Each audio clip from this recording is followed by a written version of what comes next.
Você tinha o seu barbeiro de confiança, você tinha o seu alfaiate de confiança, o seu contador e você tinha o seu doleiro. O offshore, ela é uma sociedade fora do Brasil. Todo mundo pode ter. Agora você precisa declarar o valor e paga aquele capital, que já é um balde de água fria. Essa é uma parte ruim da...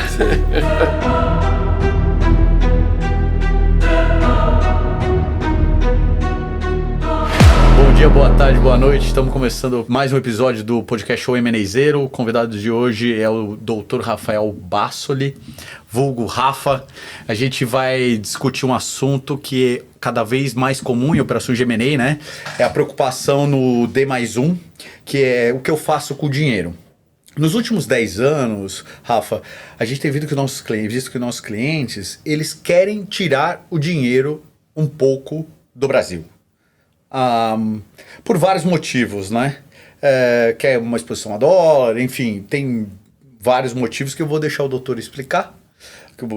E a gente vai trocando uma ideia sobre casos reais aqui dos nossos clientes, vai discutindo um pouquinho de legislação para dar um pouco mais de conhecimento teórico e prático para quem vai ouvir o podcast. Rafa, explica pra gente, cara, o que é um offshore?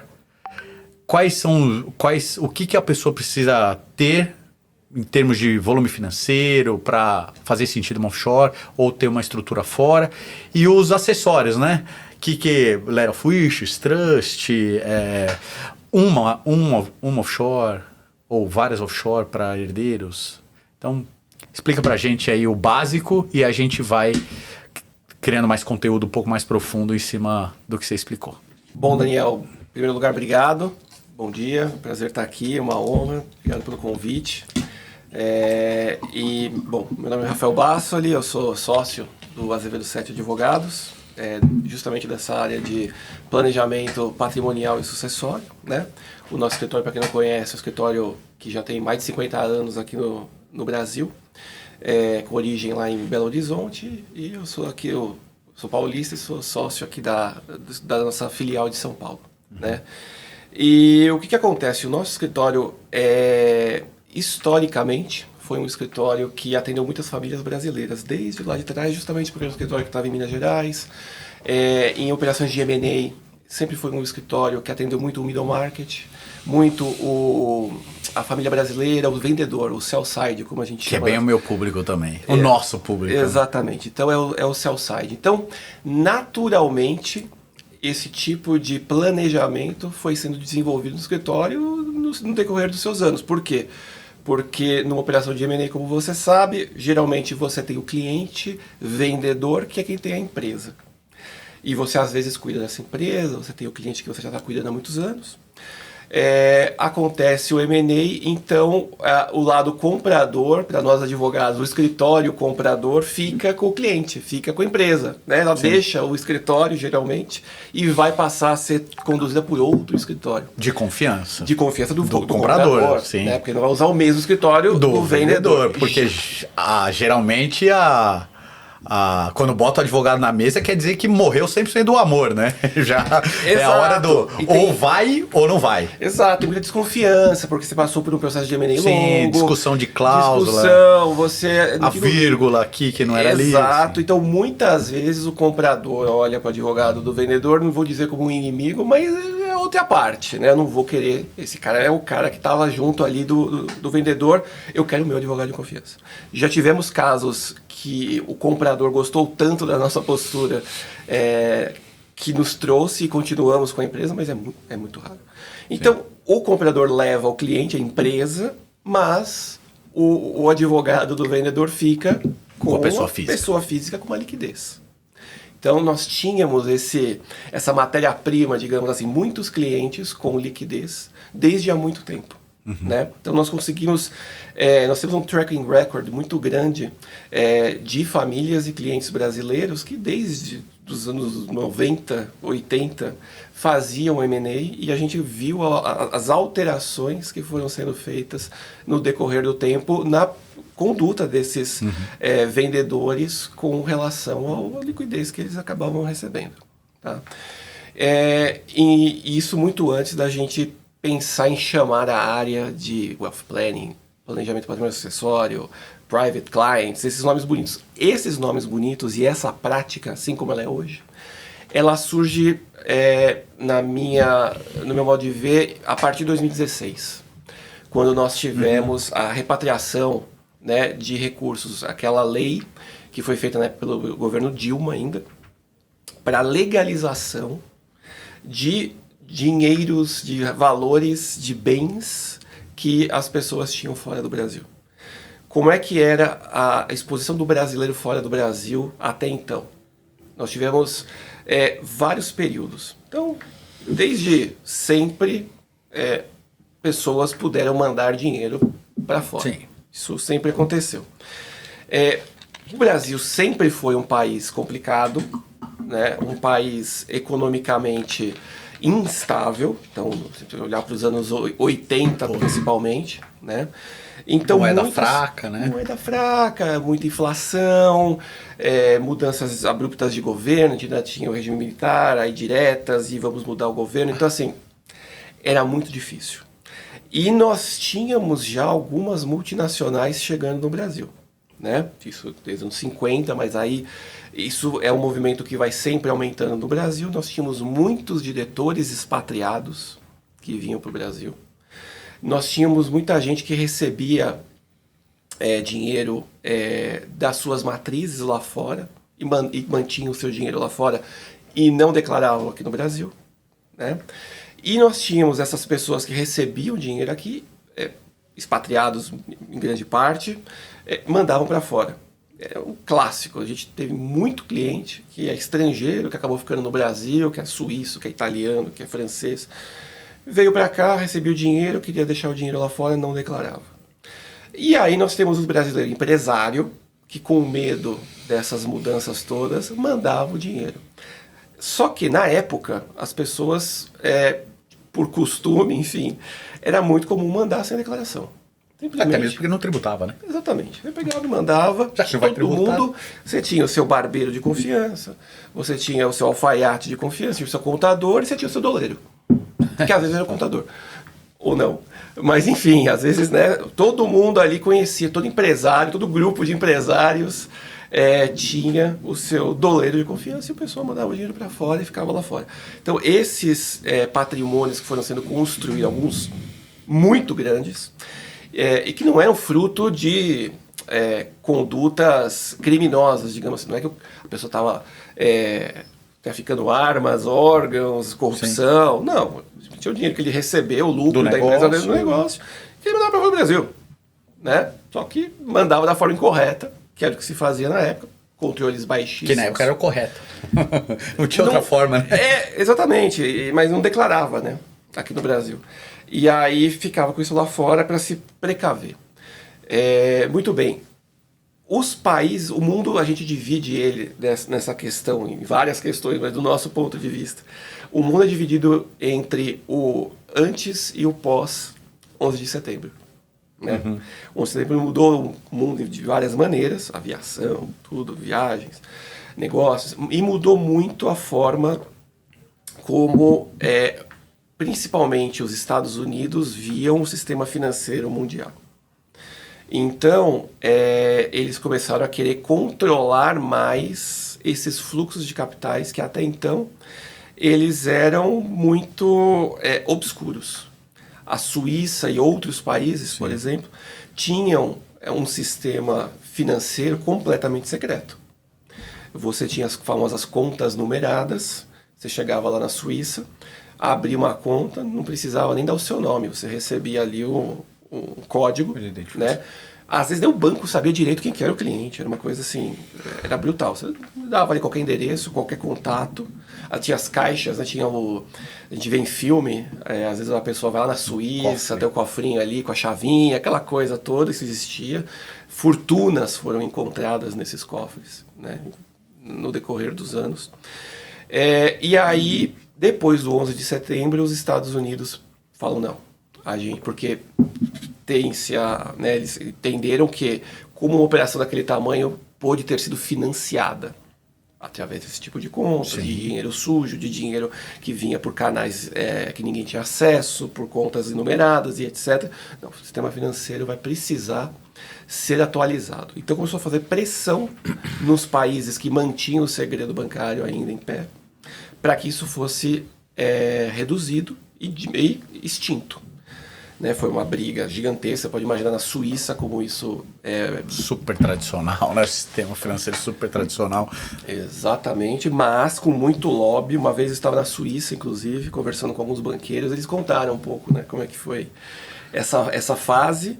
E os Estados Unidos, como um pouco como fazem hoje, eles fizeram pressão econômica. Vocês não querem acabar? Te tira do sistema. Exatamente. Então, muito bem. Você não faz mais negócio com os Estados Unidos, você não vai ter você vai ter tarifas, aquela coisa toda. E a gente às vezes não pensa, nós que estamos ligados mais ao mercado financeiro, mas o mercado financeiro na Suíça representa uma parcela pequena do PIB. Suíça é um país que tem a Nestlé, sim. A Suíça é um país Lindt, que tem... Rolex, toda... Exato, mas assim, ABB, tem empresas de farmacêuticas. Então, a economia real suíça também se virou contra os banqueiros. Falou, não dá, né? Não. Eu vou fechar a Nestlé lá nos Estados Unidos. Porque vocês querem continuar fazendo o dinheiro de vocês. Então, isso mudou, né? E aí, a partir de então, os países também começaram a mudar os seus critérios de tributação e os seus critérios de verificação de fluxos de capitais, né? Por questões de segurança, justamente, porque a gente tem que saber de quem está entrando, de quem está saindo, de quem vem, de quem vai. Mas acho que o principal também aí é uma questão tributária bem importante, porque os países estavam precisando de dinheiro, como sempre, né? Claro. E vendo o lucro indo embora. Então, a gente via os países preocupados em reter os recursos aqui. E aí vários países, os europeus fizeram, enfim, fizeram programas de repatriação, né, mas aqui de legalização, que você não tinha que necessariamente trazer o dinheiro de volta. Você tinha que declarar o que você tinha fora do país, pagar os seus tributos, e a partir de então você estava completamente livre para fazer o que você quisesse com o seu dinheiro, pagando seus tributos, declarando tudo. Então, foi um período, o do Brasil, como eu falei, foi em 2016, depois nós tivemos um segundo, nós temos um aberto agora, inclusive, para quem quiser, pegar o raspo do tacho, digamos assim, né, porque quem não declarou até agora. Mas teve essa mudança grande de filosofia e de novo, na época, né, em 2016, os clientes vinham e muitos não queriam saber, porque era um tributo alto, na época que você tinha que pagar, tinha multa, você realmente era caro, né? Mas a gente falava, o que você prefere ter? 50 milhões de dólares lá fora, mas você não pode mexer, né? Então assim, é difícil, fica, né, correndo risco de ter uma autuação, processo penal, inclusive, então coisa grave. Você vai pagar o tributo e amanhã você vai pegar esse dinheiro, você vai fazer o que você quiser com ele. Então, a maioria fez, alguns não fizeram, né? Porque resistiram muito, né? Mas teve então essa grande mudança aí que eu acho que o 11 de setembro trouxe até 2016. E a partir daí, as pessoas começaram a se preocupar cada vez mais com o seu dinheiro, com o seu recurso. Muitas famílias nem sabiam que tinham ou quanto tinham de dinheiro fora do Brasil. Nós recebíamos, assim, foi um divisor de águas. Quem trabalhou no mercado naquela época, nós vimos de tudo, gente chegando de tudo quanto era lado, porque os bancos mesmos, o que acontece? Os grandes bancos internacionais... Vai se arrumar. Vai lá e se arruma. Exato. Eles falam, olha, a gente, porque tinha tratados internacionais, troca de informações, eles tinham que ter um compliance. E eles decidiram que eles iam cumprir. A gente passa isso muito em nossas operações de M&A, porque você tem que fazer o KYC para abrir uma conta, e aí o cliente passa o meu contato, porque ele quer saber o fluxo, quanto que é o valor líquido, quando cai, tem garantia, não tem, e aí ele fala, não, o Daniel que sabe, o contrato são 200 páginas, fala com o Daniel, e aí a gente vai explicar para o banqueiro e ele pede tanto documento. Teve um caso, esse caso foi assim, como hoje está bem controlado e hoje os compliance dos bancos funcionam, óbvio, o crime está sempre evoluindo, né? Mas hoje é difícil. Teve um caso do M&A que o comprador era um ex-sócio relevante das Casas Bahia, uma pessoa muito conhecida, E quando a gente falou que o dinheiro vinha proveniente de uma operação de M&A, mandamos para ele todos os documentos necessários, e ele me devolveu falando, não, eu preciso do imposto de renda do comprador. Aí eu falei, esquece, vamos procurar outro banco. Eu não vou ligar para o comprador e falar, olha, viu, o banqueiro do meu cliente fora do país só vai abrir a conta para ele se você passar o imposto de renda. Ele não vai passar. Esquece. Fala, pô, esquece, Daniel, não vai abrir a conta. Aí eu falei, não vou pedir. Mas assim, chegou ao limite dele querer saber se o comprador... A gente falou, olha, é uma pessoa pública, a gente vai te passar o nome da pessoa, do que está no contrato de compra e venda, e você vai entender, não vão pedir imposto de renda. Mas hoje é tanto documento para abrir uma conta que realmente os bancos seguem, mesmo porque vem dos Estados Unidos e é onde é a terra prometida dos negócios, né? Então, se eles cobram, o resto do mundo segue. Exatamente. Eles têm um poder de persuasão, digamos assim, bem grande, está vendo agora. Econômico, né? Exatamente, eles fazem. Só para pegar o gancho do que você falou, faz pouquíssimo tempo a gente tentou abrir uma offshore, uma sociedade nas Ilhas Virgens Britânicas, né, que a gente costuma chamar de BVI, pelo nome, a sigla em inglês. E aí o provedor, que é um provedor que nós utilizamos sempre, se recusou a abrir por causa de notícias na internet que eles achavam que poderiam comprometer a imagem deles sobre o nosso cliente. Então, chega ao nível de olhar rede social hoje em dia, porque o dano de imagem hoje em dia é muito grande. Ninguém quer ter dano de imagem. Dano de imagem destrói completamente a empresa. Sim. Né? E ainda mais nesse mercado. Nós tivemos, há alguns anos, talvez vocês se lembrem, dos Panama Papers. Né? Nome de todo mundo que saiu, que vazou informação. Para o Panamá se recuperar desse dano, até hoje não se recuperou. Ninguém hoje recomenda a empresa no Panamá sem algum motivo muito específico, tá? Então, assim, por quê? Porque foi um dano de imagem. Então, essas empresas controlam, e os bancos, então, nem se fale. O banco é pior ainda, né? Porque o dano de imagem, a corrida aí bancária depois pode quebrar um banco.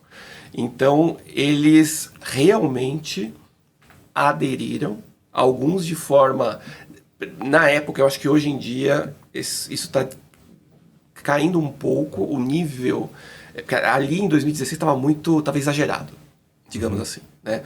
Então, assim, não quero você como meu cliente, você faz a declaração, e aí eles indicavam o advogado, fala com esse cara, ou você faz, ou te dou um cheque com o seu dinheiro, você tira daqui, acabou e vai embora. E às vezes por coisas... nem tão graves, sei lá, né, formalidades, enfim, situações em que daria, enfim, mas aí é um julgamento explicável, deles. né? É explicável, exatamente. Mas muitas famílias, nós víamos na época, isso é interessantíssimo, não sabia que o pai tinha dinheiro fora do Brasil. Então nós pegávamos muitas famílias de industriais, eu me lembro do sul do Brasil, por exemplo, aqueles alemães, né, que são um pouco mais fechados mesmo, eles chegavam lá com a família toda. A gente teve casos de pessoas falando alemão, catarinenses lá no Brasil, que a gente não conhece muito. E, pai, mas que dinheiro é esse, né? Não, eu tenho esse dinheiro e tal, não sei o quê. Não conta pra ninguém. Né? Não conta pra ninguém. E aí, na hora, você... E aí os filhos falam, pai, mas o senhor podia ter sido preso por causa disso. E aí, né? Os casos foram inúmeros. E aí os filhos... foram começando a mudar a cabeça, né? Começaram a mudar a própria cabeça. Nossa, doutor Rafael, que Rafa, né? Que, assim, é muito legal ter esse contexto histórico, né? E aí chegamos, você contou desde a origem desses movimentos, aí chegamos agora 2016, 2017, próximo agora 2025. O que é hoje ter uma offshore? Explica para gente o que é essa entidade, né? Quais são os melhores locais para se abrir? E eu gosto muito do trabalho que vocês fazem, porque é bem boutique. Então, assim, você quer entender a realidade, sempre que a gente manda um cliente para vocês, vem checklist, vem Q&A, e aí você bota o advisor para trabalhar ainda, né? Então, conta como é que tá isso hoje, o que é ter um offshore, para a gente aprofundar um pouquinho na parte teórica / prática do negócio? Olha, uma offshore, ela é uma sociedade fora do Brasil. Basicamente é isso, é uma entidade fora do Brasil, uma pessoa jurídica fora do Brasil.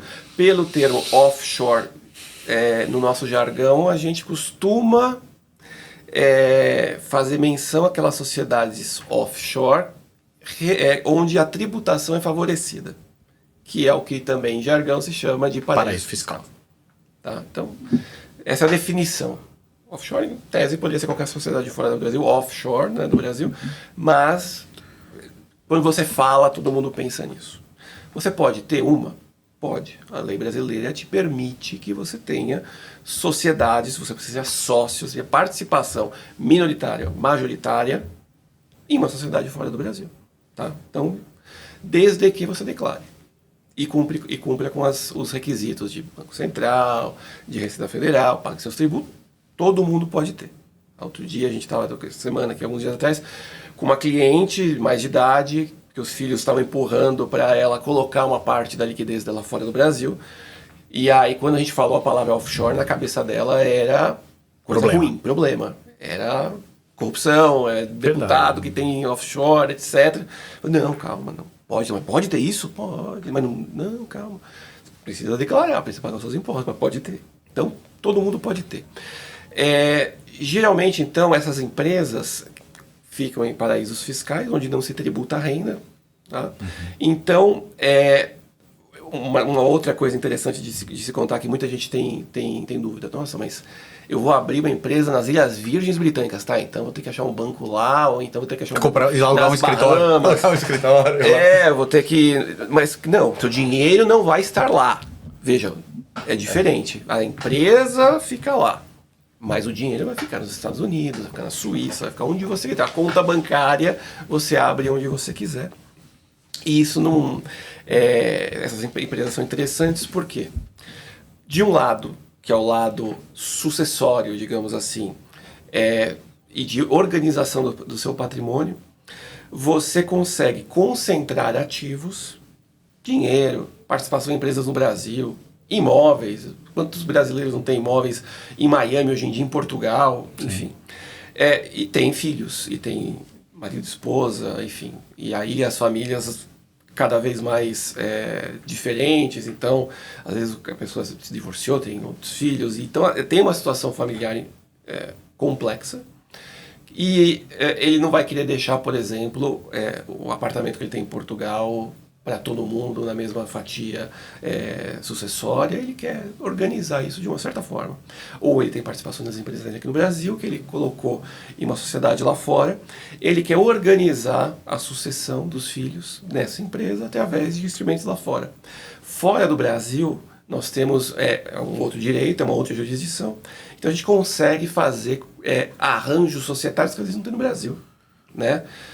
E isso é muito interessante. Então, ela serve para você designar mais facilmente quem são seus herdeiros, de qual a forma que eles vão receber esse bem, saindo um pouco do que a gente tem no Brasil. Uhum. Tá? Serve para organização, como eu falei, tem muitos ativos, você concentra, você se protege do risco Brasil, né, que é o que desde sempre as pessoas estão se protegendo e continuam cada vez mais, e é o que está empurrando cada vez mais pessoas a fazer essas estruturas. Dinheiro está fora. Então eu não tenho ali... Tem o risco de uma ação trabalhista aqui no Brasil. Amanhã eu posso acordar com a minha conta bloqueada. Se o dinheiro está nos Estados Unidos, dentro de uma empresa em BVI, o juiz brasileiro não tem poderes para mandar bloquear a sua conta, bloquear o seu dinheiro. Então, você já tem uma proteção grande. Tributariamente, também pode ser interessante para você. Esses países todos, que são paraísos fiscais, não vão tributar os seus rendimentos que você tiver na sua conta. Então você vai ter vantagens, tá? Inúmeras.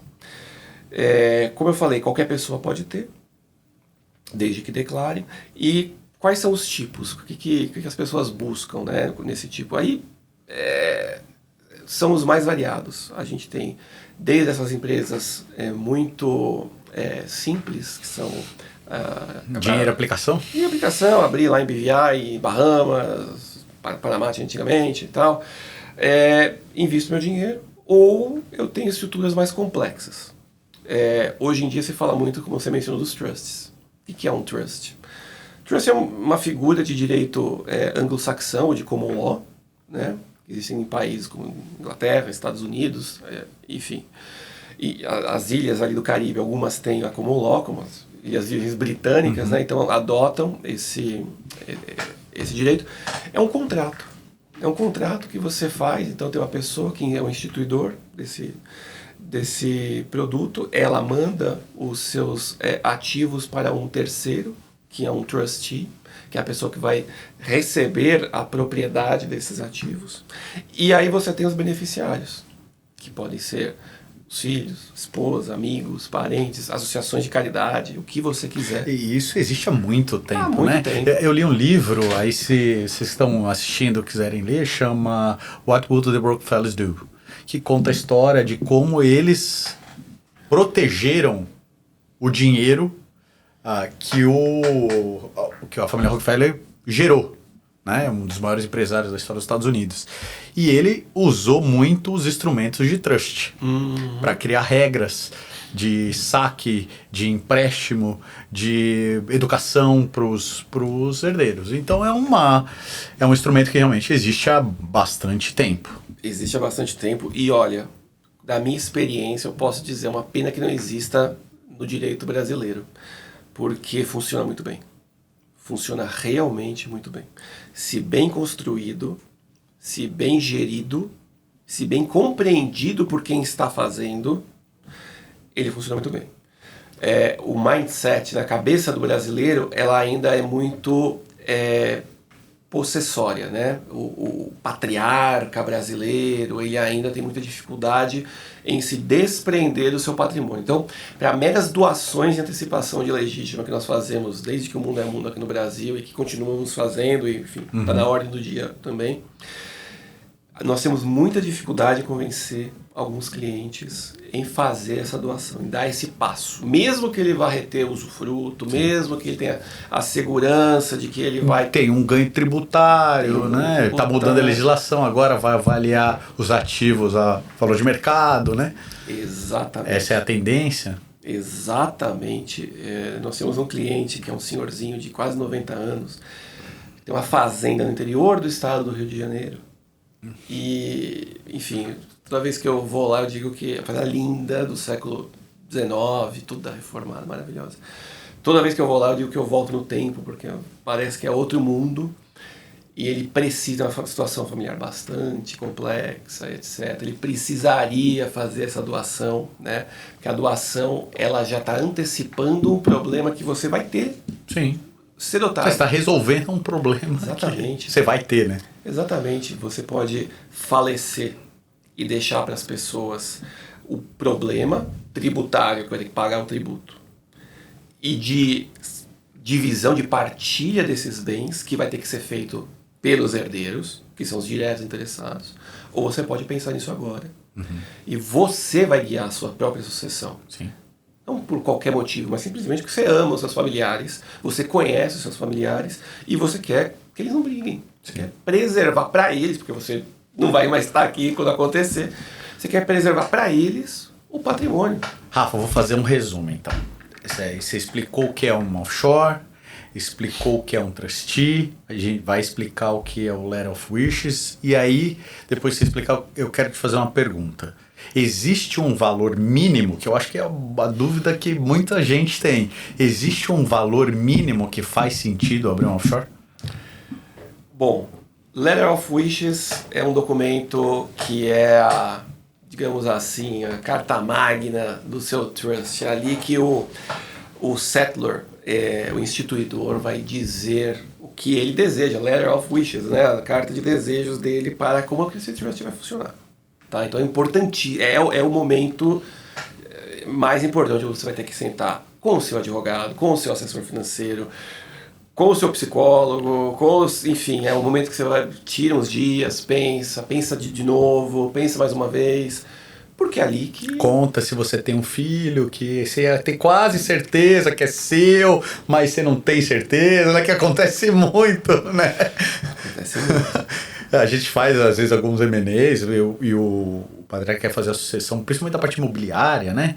Aí ele fala, olha, eu acho que pode ter. Eu falei, mas agora já vendeu tudo, já tem a holding formada, você já vai doar e... Problema, né? Com certeza nas offshore isso também acontece. Mas vou deixar você explicar o que é a Hora Fuji pra gente responder a pergunta que com certeza é a dúvida de muita gente, que é, existe um valor mínimo para fazer isso? Exatamente. Enfim, então é isso, né? É esse documento que vai reger a sua estrutura para a eternidade, para o período em que o seu trust vai existir. Tá? Então, é o momento mais importante, digamos assim. Depois você, é óbvio, você tem que fazer os cálculos tributários, você tem que ver como é que vai ser a governança do seu trust, se estou confortável, não estou confortável, vai engessar minha vida, é importantíssimo, mas aquilo que efetivamente vai fazer com que o trust seja o que ele é, para que ele está sendo constituído, é Letter of Wishes. Tá? Legal. Valores. Eu tive essa conversa ontem, inclusive, com a minha sócia lá no escritório, que me perguntou exatamente isso. Rafa, mas isso, como é que é esse negócio aí de offshore que você fica fazendo aí? Ela é do contencioso, civil, então ela não tá bem fora desse mundo, né? De quanto que eu preciso para começar a pensar nisso? Aí tem que fazer muita conta, né? Depende muito do que... para que você está fazendo a estrutura. Vamos considerar aqui que é meramente investimento. Então não é que eu tenho... quero blindar, como as pessoas detestam esse termo, não usa, mas quero proteger meu patrimônio, não, é um investimento. O que eu disse para ela ontem, tá? Mas aí, eu sou advogado, pode ser que o seu assessor financeiro, o seu banqueiro tenha uma opinião diferente, porque ele vai dizer que ele consegue fazer o seu dinheiro render de uma forma, de outra, mas enfim. O que eu vejo, se você tem, tudo em dólar, tá? De 0 a uns $250 mil, eu teria uma continha ali no C6 Bank, a continha internacional ali, né, o cartãozinho, você investe ali no índice americano, compra papéis, bonds, sua vida está tranquila. De 250 a 1 milhão, 1,5 milhão, você já pode abrir uma conta, talvez já num banco americano, né? Miami, você pode ir para lá, os bancos brasileiros oferecem contas lá fora, tem bancos americanos também que oferecem, Charlie Schwab, Citibank, todos esses bancos aí, mas tem os brasileiros que vão abrir a sua conta, e já vai justificar você ter o dinheiro fora, mas não vai justificar, provavelmente, você ter uma estrutura. Então tenha o dinheiro na pessoa física, tá? Provavelmente você vai ter menos papéis, menos complexidade. Então dá para você continuar declarando na sua pessoa física os investimentos ao invés de declarar a sociedade. A partir de um certo nível, que é 1,5 milhão, 1 milhão, vale a pena você ter esse de dólares. De dólares. Sempre de dólares, tá? Sempre de dólares.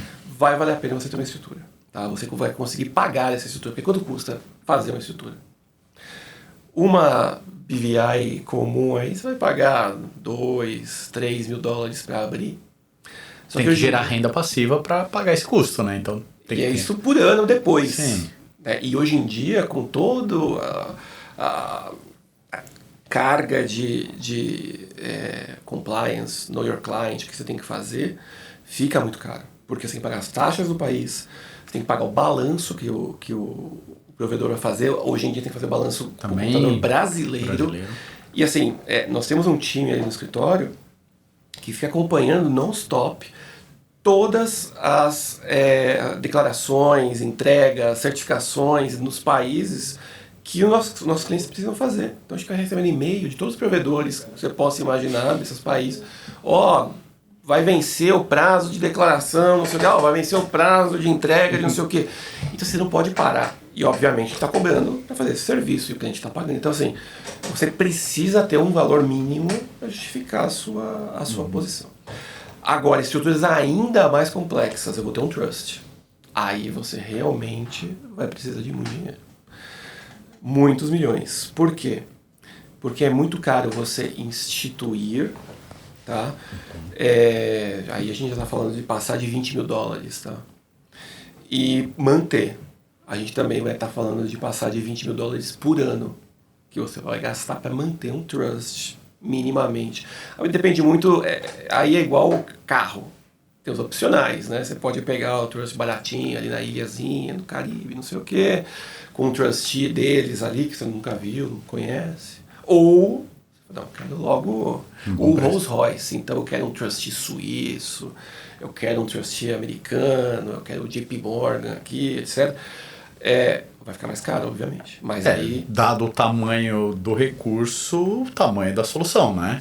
E do problema, às vezes, também.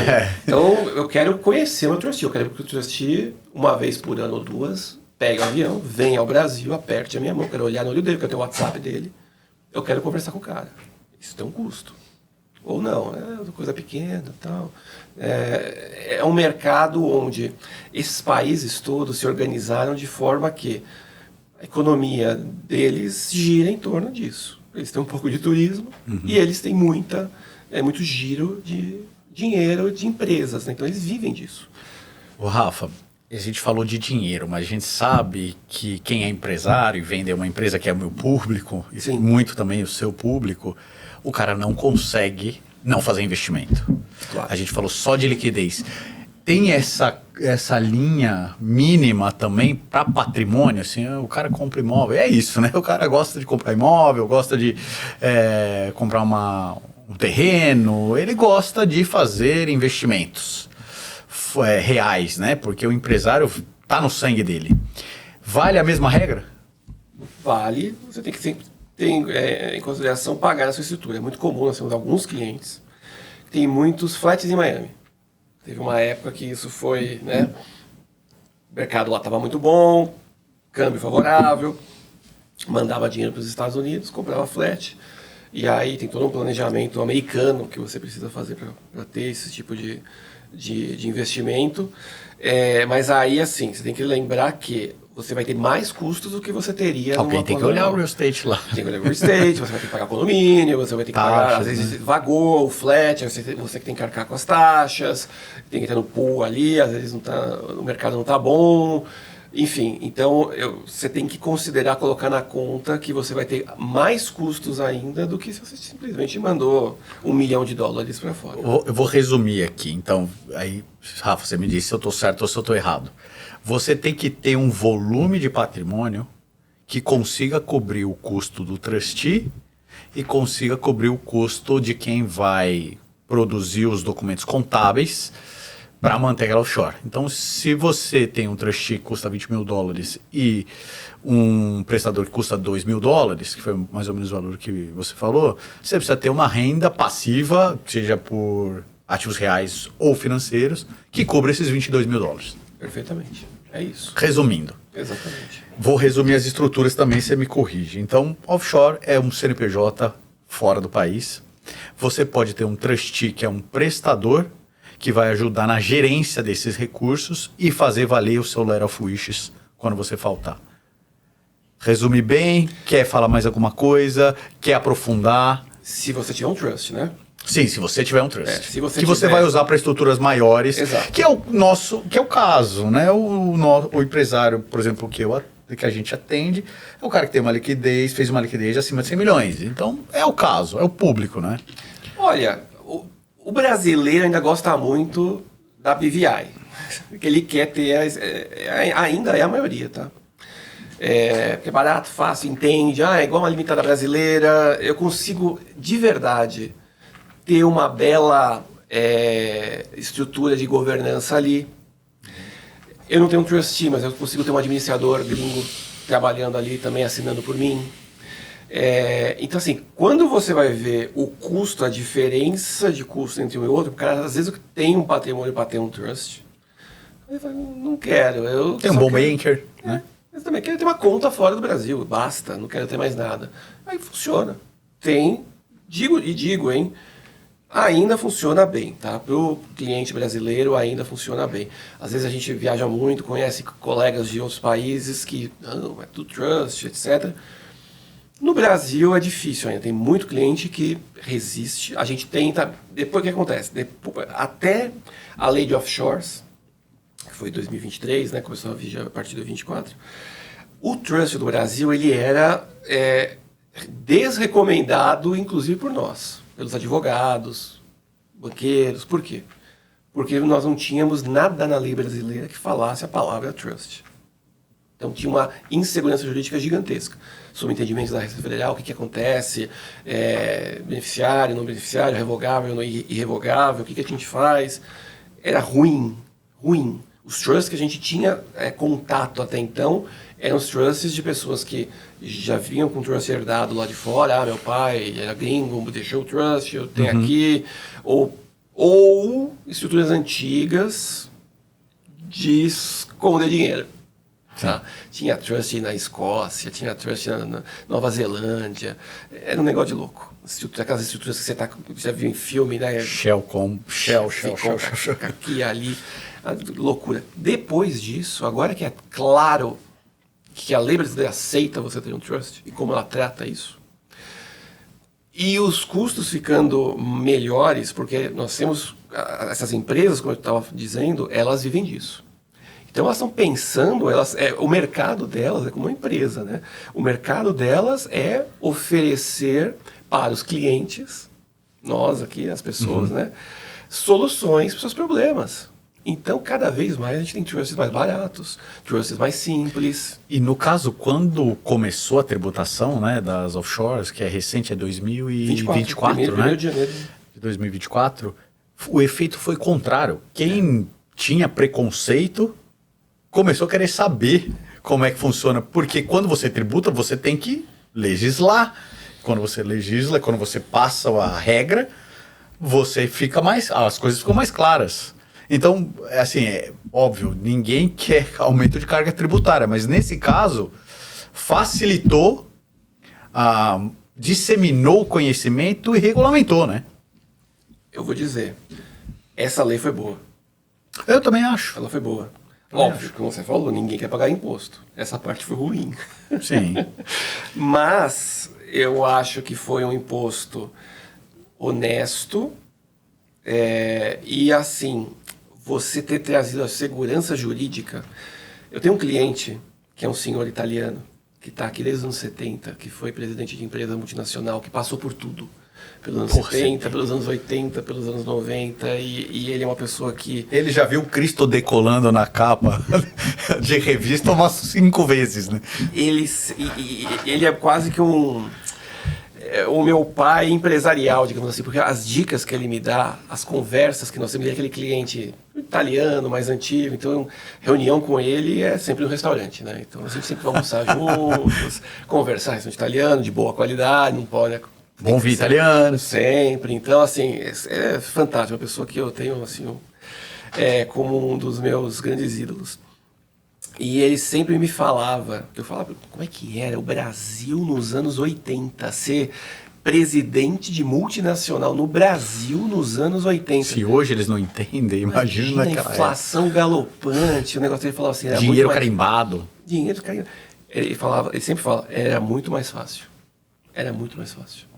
Porque era uma bagunça. Quando eu cheguei aqui da Itália, com a minha mulher, meus filhos, cheguei aqui, olhei e falei, meu Deus do céu, tô na selva.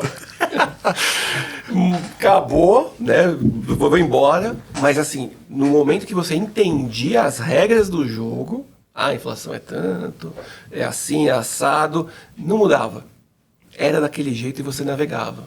E aí os mais espertos... Os melhores, mais preparados, navegavam e faziam. O problema do Brasil hoje é que uma hora é uma lei, outra hora é outra. Os tribunais entendem de um jeito, depois entendem de outro. Você não sabe o que falar, você não sabe o que fazer. A gente passa por isso todo dia. O cliente pergunta... Tá bom, e agora? Rafa, e aí, quanto que eu vou pagar de imposto aqui? Olha, neste momento, talvez seja assim, mas a gente está vendo ainda, tem que regulamentar, porque tem uma ação no STF, porque a gente vai ter que ver. Isso está acontecendo no dia de família, que a gente também cuida, de monte. Né? Então, a insegurança jurídica, brutal. Enfim. E não tem como navegar. É que nem advisor, né? Não tem como você fazer um M&A sem um advisor, se você, óbvio, tem uma empresa estruturada, porque não é comum os empresários ficar vendendo empresa à torta à direita. Isso é o nosso trabalho. É a mesma coisa para esse tipo de assessoria. Precisa de uma pessoa muito especializada, né? E precisa ter a confiança. Precisa de um advisor, né? legal advisor nesse caso? Precisa. Eu sempre faço uma brincadeira com os meus clientes, mas elas têm um fundo de verdade muito grande, que é o seguinte. Eu faço no escritório, na minha área, planejamentos patrimoniais, mas eu também faço na minha área inventários. Né? E eu vou dizer que nós, como escritório, ganhamos muito mais dinheiro fazendo inventário do que fazendo planejamento. Sim. Que quer dizer que o cliente gastou muito mais dinheiro fazendo o inventário do que fazendo o planejamento. Então, por mais que ele seja reticente em fazer o planejamento, em pagar o planejamento, é matemático que é melhor ele fazer esse planejamento em vida. Ele vai gastar menos dinheiro, ele vai ter menos dor de cabeça e os herdeiros dele, do que deixar para a última hora sem nenhum tipo de planejamento. Não tem jeito. Não tem jeito. E só para concluir, voltando, né, o que a gente estava dizendo sobre o trust, as famílias têm perguntado. Nós já temos cada vez mais, óbvio, a gente nunca, entre aspas, empurra nada para o cliente, porque para mim muda nada. Abrir uma offshore, um trust, enfim. Mas até mesmo falar, não faz sentido agora. Não faz sentido agora. Ele vai ficar mais feliz com você. Alguns clientes já chegam. O mais comum é o cliente me ligando: doutor, eu quero abrir uma holding. Esse é o principal. Vou abrir uma holding. E a gente tem que explicar para ele que abrir a holding pode ou não ser interessante. A gente tem que analisar, tem que ver o que é holding. Holding é um instrumento, assim como offshore. Sim. É um instrumento, é uma ferramenta de planejamento patrimonial. Não é um fim em si mesmo. E às vezes o cliente, não, acho que eu preciso de um trust. Calma, você sabe o que é? Você já analisou, fez conta? Ah, não. E a família se espalhou, né? A família dos empresários se espalhou pelo mundo. E não é só a legislação brasileira e a situação do patriarca, é quem vai receber. Exatamente. Como é que... A gente tem muitos casos assim. O cliente faz a liquidez, só que uma filha mora nos Estados Unidos e a outra filha mora na Itália. E a legislação são completamente diferentes. E a gente tem que adaptar isso para a realidade de quem vai receber o dinheiro, né? A maioria dos pais, né, quer que as coisas sejam divididas igualitariamente, né? E aí entra, dando mais um passinho, explicamos, demos alguns casos, as estruturas, os assessores, alguns documentos, legislação brasileira. É muito comum, nesses casos, ter mais de uma offshore, né? Sim. Explica um pouquinho quando que faz sentido ter mais de uma e quando não faz sentido ter só uma. Eu sei que depende, essa é a resposta padrão, mas nesse caso, que é o que a gente acaba vendo bastante. Um filho mora nos Estados Unidos e outro filho mora na Europa. Exatamente. A primeira coisa que você aprende quando você entra na faculdade de Direito é que tudo depende. O professor vai falar... Ainda mais aqui, né? Até o passado. Aqui, exatamente, aqui é certo. Olha, por exemplo, você acabou de mencionar famílias espalhadas pelo mundo, né? Com jurisdições diferentes. Nós estamos tratando de um caso, atualmente, de uma pessoa que vive no Brasil com a sua esposa e tem 2 filhas que estão, uma em cada país europeu. E ontem mesmo nós estávamos revisando as respostas que nós recebemos dos advogados de cada um desses países para a situação das filhas, que em tese deveria ser a mesma, porque eu tenho o mesmo pai, o mesmo patrimônio, as 2 são filhas, têm os mesmos direitos, eu preciso passar o dinheiro para elas, ou os bens. Mas cada uma está numa jurisdição diferente. Será que a estrutura que vai funcionar no país A vai funcionar no país B? Muito e difícil. Vai casar aqui no Brasil? Muito difícil. Muito difícil. Muito difícil. Então, é um dos casos onde pode ser interessante você ter 2 estruturas diferentes. E às vezes, puxa vida, tenho 2, mas eu queria que um dos meus filhos ajudasse a gerir o patrimônio.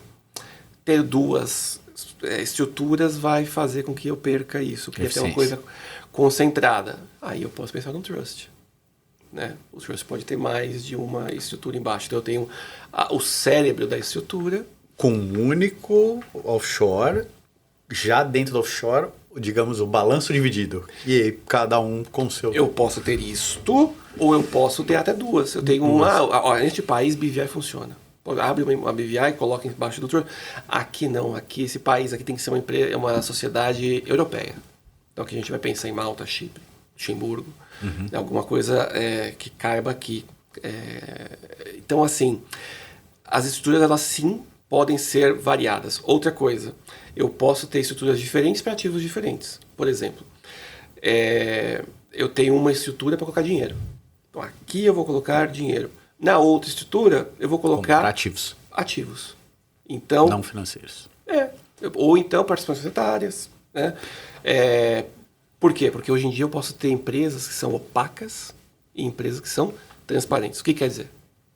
Empresa opaca quer dizer que você vai declarar no seu imposto de renda a empresa. Ações da fulaninha de tal limited. Que é a sua offshore. Que é o seu tesourinho. Mas as pessoas não podem ficar preocupadas que opaca você está escondendo alguma coisa. Não. É tudo coberto por lei, né? Claro. Cada uma tem a sua implicação tributária, né? Exatamente. Agora, a transparente não. A transparente, ela existe, obviamente, lá no direito dela, tá tudo bonitinho, os bens estão dentro dela para fins de sucessão, etc. Mas para o fisco brasileiro, eu tenho ela transparente. Eu declaro os bens que eu tenho dentro dela e não a sociedade. Né? Pode fazer sentido. Para dinheiro, para ativos financeiros, costuma valer a pena ter uma opaca. Costuma, não é regra. Antigamente, quando chegou a lei nova, muita gente achava que era quase que uma regra. Não é. Tem que ver. Para participações societárias, pode fazer muito sentido, principalmente se for aqui no Brasil, ter uma transparente. Então, já são duas estruturas diferentes. Puxa vida, mas e aí? Vou ter que ter o cérebro da minha estrutura separada? Não. Você pode ter, por exemplo, um trust, coordenando essas duas estruturas e mais quantas você quiser. Rafa, tributariamente, muda a opaca para transparente? Muda. Me explica como, no final do dia, quem vai declarar lá e seu imposto de renda, que vai mudar na conta? Sim. A opaca, que é a mais comum, você coloca os seus ativos lá dentro. Importante que você tem que avaliar os seus bens a mercado pela lei quando você coloca esses bens lá dentro, que já é um grande problema. Antigamente não tinha que fazer isso. Então, eu tenho aqui uma participação societária numa empresa brasileira, que no meu imposto de renda está a 100, só que ela vale 200, se eu fosse avaliá-la. Sem problema algum. Para colocar antes da lei nova, colocar na offshore, colocava 100, não tinha ganho de capital nenhum, ia lá para fora, todo mundo feliz. Agora você precisa declarar o valor e paga ganho de capital, que já é um balde de água fria. Essa é uma parte ruim, enfim, tributariamente ficou ruim.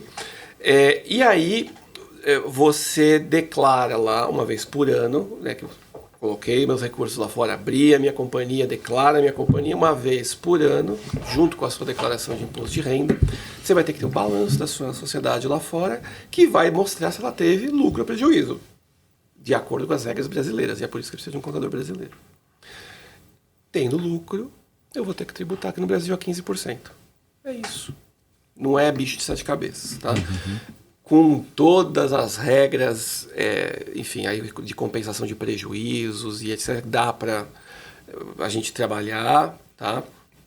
Como tratar lucro que vem de empresa brasileira, etc., que é bem mais complexo do que isso, mas no fim do dia, essa é a regra geral. Isso sem distribuir, né?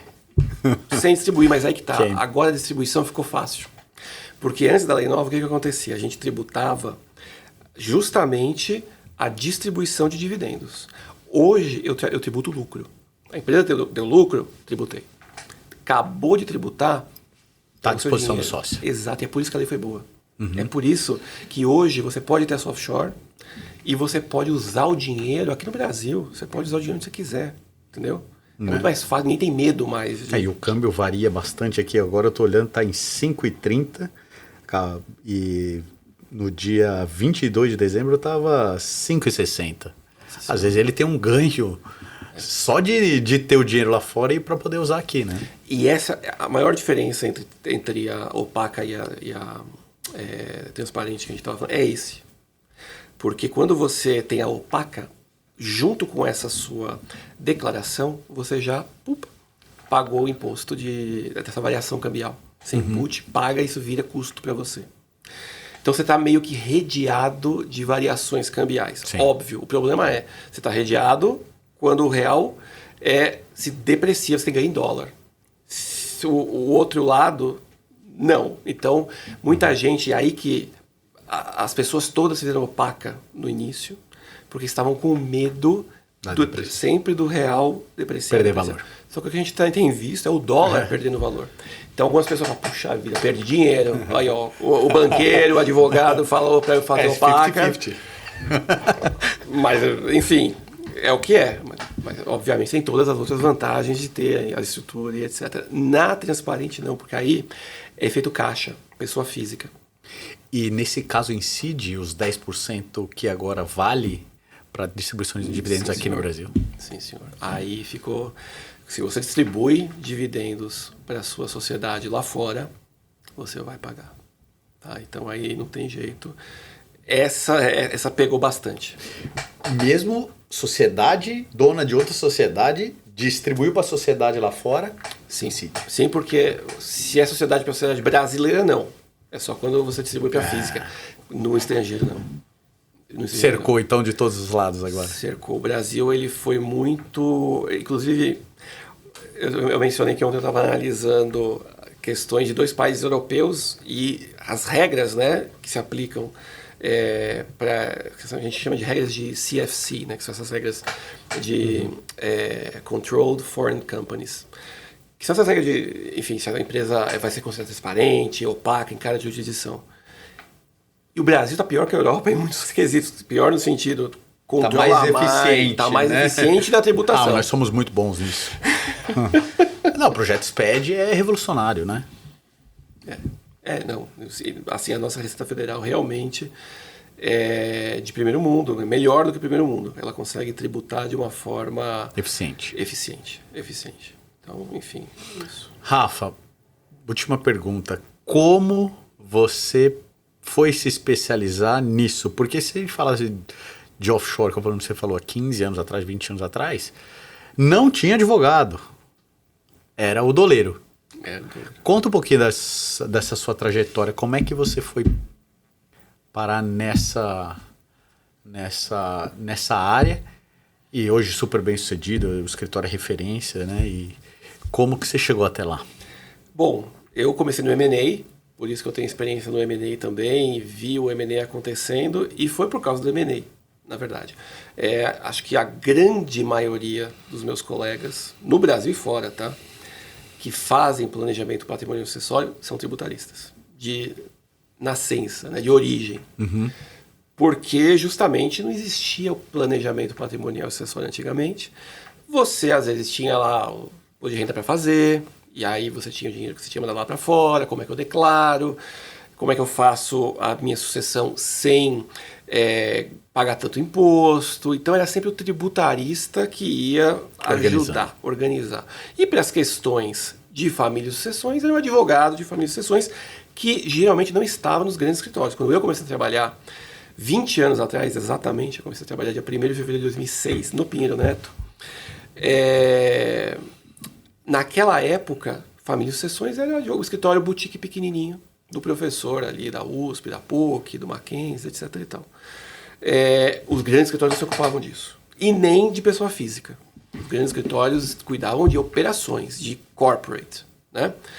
E é o que eu fazia. Eu trabalhava lá no Pinheiro Neto e fazia M&A. Com a Dercart, né, com a repatriação, os tributaristas ganharam punch, ganharam força, porque o volume de trabalho foi muito grande, ganharam muito dinheiro, muitos deles abriram suas boutiques, seus escritórios. Ao mesmo tempo, a gente teve uma queda no Brasil de operações de mercado de capitais e de M&A. Os grandes escritórios, pensando financeiramente, economicamente, viram esse movimento, começaram a importar essas áreas, trazer essas áreas para dentro dos seus escritórios. Os clientes começavam a demandar mais depois desse movimento de 2016. Então, a partir daí, boutiques foram sendo criadas e os grandes escritórios começaram a fazer isso. Do meu lado, eu já fazia muito M&A, muito sell-side. Os clientes já demandavam reorganização patrimonial. E na época, eu trabalhava num escritório boutique de um ex-chefe meu lá no Pinheiro Neto que fazia muito disso. E ele tinha, na época de advogado sênior ainda, enfim, ele tinha muito trânsito, ele viajava muito para a Suíça. Ele, assim como eu, tem uma raiz italiana muito forte, então a gente ia muito lá para a Itália, tem muitos clientes. Nós fizemos a repatriação lá, juntos. Ele era brilhante, ainda, pessoa brilhante. E eu aprendi ali. Eu aprendi vendo, eu aprendi fazendo, aprendi conversando com os suíços, aprendi conversando com os grandes bancos americanos, vendo o que estava acontecendo, enfim. E aí, cada vez mais os clientes demandavam planejamento. Depois, quando eu voltei ao Azevedo 7, eu primeiro trabalhei lá em 2010, 2011, depois, em 2017, eu voltei para fazer M&A, porque o Luiz Sete, na época que me trouxe de volta, falou, não, volta aqui, fazer M&A, não sei o que eu queria, voltar para o escritório maior e tal, voltei. Só que a demanda continuou grande, eu já tinha os clientes que vieram comigo, né? E aí nós já atuávamos muito nessa área, mas em Belo Horizonte. Falei, não, vamos fazer em São Paulo acontecer. Fizemos e hoje em dia uma das áreas que mais crescem no escritório, né? É muito gratificante. E o interessante é que os bancos passam a indicar também o escritório, né? Porque assim, o seu banqueiro, se você fez a liquidez, vendeu sua empresa, tá num private, tá num high, no ultra high, que é bem o nosso público, o seu banqueiro, ele vai aprovar a estrutura. Ele não vai montar, né? Então, os próprios bancos, como Rafa, você falou no começo, passaram a falar, vai lá e se organiza. Porque o banco não pode falar, faz assim, arruma aqui. O banco está lá para prestar serviços financeiros, né? Óbvio, tem a área dos advogados para entender as estruturas, que às vezes são complexas mesmo, né? E às vezes até para explicar o básico para o cliente, né? Porque às vezes o produto financeiro é bom, só que você precisa ter uma outra estrutura lá fora para capturar um ganho, para acessar uma mesa institucional, né? E aí os próprios bancos falam, vai lá e fala com o seu advogado. Depois que ele fizer todo o trabalho, eu queria ser muito esses advogados, porque ele só aprova. Ele só aprova. Então, hoje, além de tudo estar sempre noticiário, teve a questão das mudanças das tributações que impulsionou esse mercado e fez os melhores se destacarem, porque tem que ter bagagem de 10 anos no mínimo, né? Você tem que entender de M&A, tem que entender de instrumento financeiro, tem que entender de legislação, tem que entender de tributário, tem que entender de conversar, né? Porque as famílias são complexas, né? E não é só porque tem o evento de liquidez que a família não é complexa, né? Soft skills da nossa área é primordial. Eu acho que é muito parecido um profissional que faz esse tipo de trabalho com um advisor de M&A. Muito parecido o skill social, digamos assim. Exatamente. Você tem que ser bom de reunião, bom de trato pessoal. E as pessoas vão te fazer perguntas para te testar, né? O tempo todo. É 100% de alerta o tempo todo da reunião, né? Exatamente. Diferente quando você faz M&A, quando eu fazia M&A, por exemplo, lá no Pinheiro Neto, que 100% do cliente era americano. Gringão, empresa grande, comprando 20 empresas no mundo inteiro, exato, né? O cara nem olhava a sua cara, a maioria na época não tinha nem vídeo, né? Era tudo call. Então, assim, nem sabia nem a sua cara, como é que você era, fazia você virar à noite trabalhando e tô nem aí, eu quero o trabalho feito, acabou e acabou. O nosso cliente, não. O nosso cliente quer olhar na sua cara, ele quer uma reunião presencial. Ele quer ter o seu WhatsApp, ele quer te ligar à noite, ele quer falar com você no sábado, ele quer jantar com você. Exatamente isso. É isso. Exatamente e você isso. precisa, porque eu fui para Genebra, sabe aquela rua que tem... Você tem que conhecer. Tô aqui em Miami, conhece aqui, não sei o quê. Você tem que conhecer. Cavalo, tem que ir com um cavalo. Aí já não tem tanto, mas enfim, cavalo tal, ABC, você tem que ir. Avião, barco. Ontem a gente estava falando contato de venda de barco. É multidisciplinar de um jeito. É por isso, meu amigo, se você teve um evento de liquidez e pensa em ter um evento de liquidez bem feito, primeiro um advisor financeiro e segundo um advisor legal, um legal advisor, para te ajudar a navegar nesse mundo. Não adianta ganhar dinheiro e perder o dinheiro depois porque não tem um bom advogado. Esse é um dinheiro bem pago. né? Eu defendo que sim. Rafa, muito obrigado pelo seu tempo. A caneca é um presente para você poder levar, tá? E obrigado aí de novo pelo seu tempo. Obrigado, foi um prazer.